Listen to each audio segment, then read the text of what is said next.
الحمد لله الذي خص شهر رمضان بمزيد الفضل والإنعام، ويسر لعباده من الطاعات ما يتبوؤون بها منازل الإكرام. وأشهد أن لا إله إلا الله وحده لا شريك له، شهادة نرجو بها الفوز بدار السلام.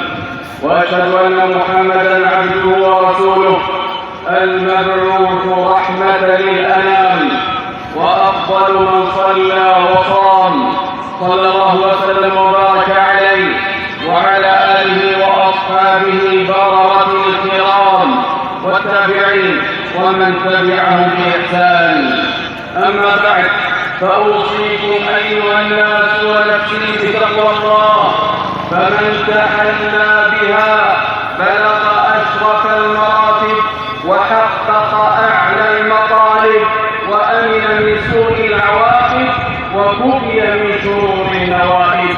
ومن يتق الله يكفر عنه سيئاته ويعظم له أجرا. أمة الإسلام، ما أسرع مرور الليالي والأيام، وما أعجل تصرف الشهور والأزمان. فها هو شهر رمضان قد جاوز المنتصف، والموفق من كان مشمرا وبالذكر اتصف، عازما على اغتنام ما بقي، فكأنكم بالشهر وقد انصرف. فتفطنوا لشهركم فقد مضى أكثره، وبقي منه تاجه وجوهره. فها هي عشره الأواخر قد أشرفت، وبخيراتها وبركاتها قد أقبلت. عشر المغفرة والنفحات والعتق والرحمات وإجابة الدعوات ومضاعفة الحسنات وتكفير السيئات.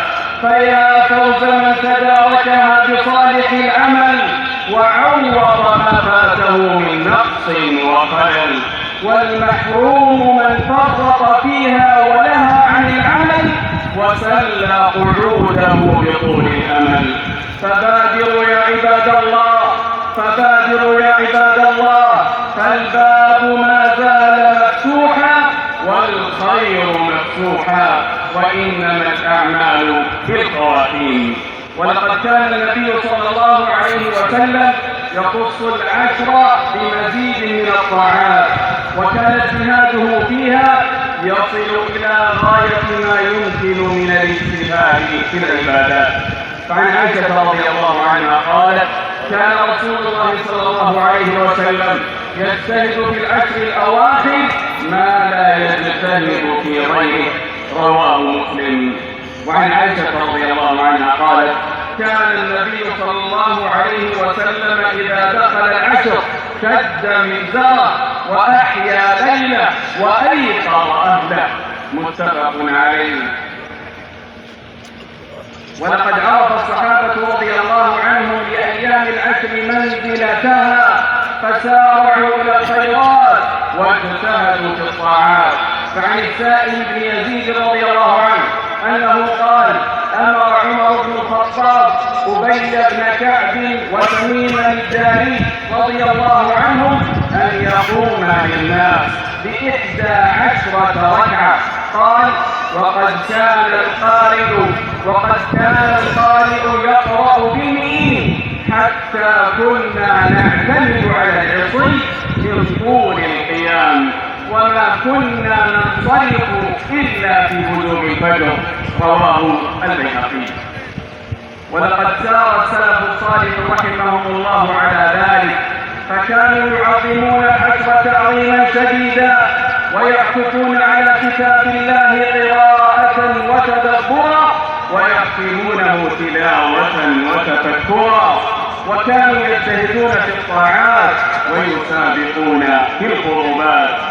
أيها المسلمون، وحسب هذه العشر شرفا وفضلا أن الله اختصها بليلة القدر التي عظم قدرها وأعلى شأنها، وأنزل فيها القرآن هدى للناس وبينات من الهدى والفرقان.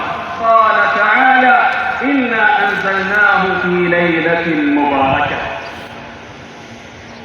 وفي هذه الليلة تقدر الأمور والآجال وتقسم الأرزاق، كما قال تبارك وتعالى: فيها يفرق كل أمر حكيم.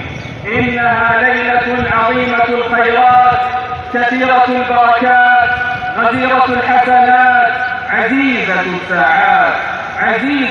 الساعات، فالعمل الذي يقع فيها خير من العمل في 1000 شهر. قال تبارك وتعالى: إنا أنزلناه في ليلة القدر وما أدراك ما ليلة القدر، ليلة القدر خير من 1000 شهر. و1000 شهر تعدل 83 سنة و4 أشهر. فيا له من فضل عظيم وثواب جزيل لا يفرق فيه إلا مغبون ولا يحرم منه إلا محروم. ومن عظيم فضلها وجليل ثوابها أن من قامها بنية خالصة